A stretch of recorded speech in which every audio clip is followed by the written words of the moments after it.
Bienvenue dans Pop Hunt by Frost. Dans ce jeu, l'objectif est simple, commencez ton tour avec 5 cartes trésors en main pour gagner. Si vous êtes 4 joueurs ou plus, bonne nouvelle, 4 trésors suffisent pour gagner.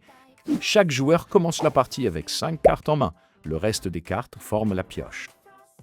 À ton tour, tu ne peux faire qu'une seule action parmi ces 3 choix. Oui, une seule, il va falloir choisir. Tu peux piocher une carte, tu peux jouer une action, ou tu peux poser un piège face cachée devant toi. Dans le jeu, il existe 4 types de cartes, les actions, les pièges, les contres et les trésors. Les cartes actions se jouent uniquement pendant ton tour. Elles obligent un ou plusieurs joueurs à appliquer un effet. Par exemple, voler des cartes, en donner, en défausser ou piocher. Bref, c'est simple, on applique l'effet inscrit sur la carte. Les cartes pièges se posent face cachée pendant ton tour. Tous les pièges comportent une condition. Par exemple, si un joueur rigole, vole-lui 4 cartes. Quand la condition d'un piège est remplie, tu peux le déclencher à n'importe quel moment. Tu peux aussi choisir de ne pas le déclencher tout de suite, histoire d'attendre le meilleur timing. Les contres, eux, peuvent se jouer n'importe quand. Ils ne comptent pas comme ton action du tour et servent à bloquer un joueur ou se défendre.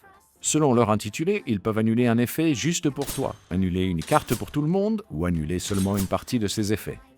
Les contres sont cumulables si les intitulés le permettent. Je peux contrer une carte, un autre joueur peut contrer mon contre et un autre peut même contrer mon contre-contre. Les trésors, eux, ne se jouent pas, tu les gardes en main et certains offrent même des effets passifs tant qu'ils y restent. Autant dire que c'est la carte la plus convoitée. Et si au début de ton tour, avant toute action, tu as tes 5 trésors en main, c'est gagné. Maintenant, c'est à vous de jouer. Écrasez vos adversaires et collectez un maximum de trésors.